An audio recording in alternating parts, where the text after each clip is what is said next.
नतीजा ये हुआ कि आधी रात को गांधी जी को रेलवे स्टेशन से बाहर फेंक दिया गया, लेकिन गांधी जी ने उस जख्म को सहलाया नहीं, उसे कुरेदा और उनके अंदर एक हथियार उगाया, सिविल नाफरमानी। जालिम का न कहा मानना ही सिविल नाफरमानी है और इसी के साथ एक इतिहास की शुरुआत होती है। लुई फिशर कहते हैं कि अगर उस अंग्रेज के बच्चे को ये मालूम होता कि जिस आदमी को वो ट्रेन के डिब्बे से बाहर फेंक रहा है वही आदमी एक दिन अंग्रेजी हुकूमत को पूरे ग्लोब से बाहर फेंक देगा, तो ऐसी गलती कभी नहीं करता। बड़ी अजीब विडंबना है कि गांधी के देश के लोगों ने ही गांधी को सबसे कम पढ़ा व समझा।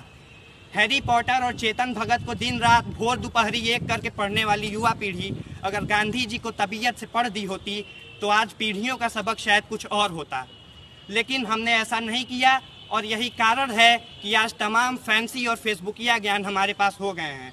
जैसे बंटवारे का शाश्वत कारण गांधी जी को मानना और गांधी जी को मुस्लिम परस्त कह देना।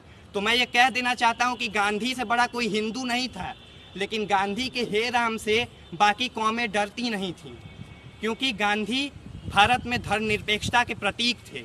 आज के समय में अहिंसा को कायरता और कमज़ोरी का प्रतीक समझा जाता है, लेकिन लोग ये भूल जाते हैं कि विश्व की सबसे बड़ी सेना से आप हथियार से लड़ाई नहीं कर सकते। उसके लिए आपको एक ऐसा हथियार चुनना होगा जिसका मुकाबला वो न कर सकें, और वो हथियार है अहिंसा।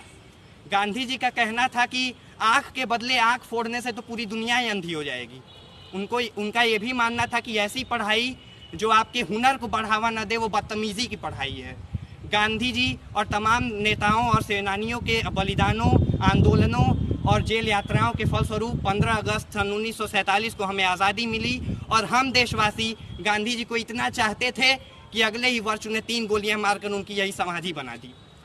लेकिन गांधी कभी मरते नहीं हैं, क्योंकि गांधी एक विचार का नाम है, गांधी एक व्यक्ति का नाम नहीं है और विचार सदैव जीवित रहता है।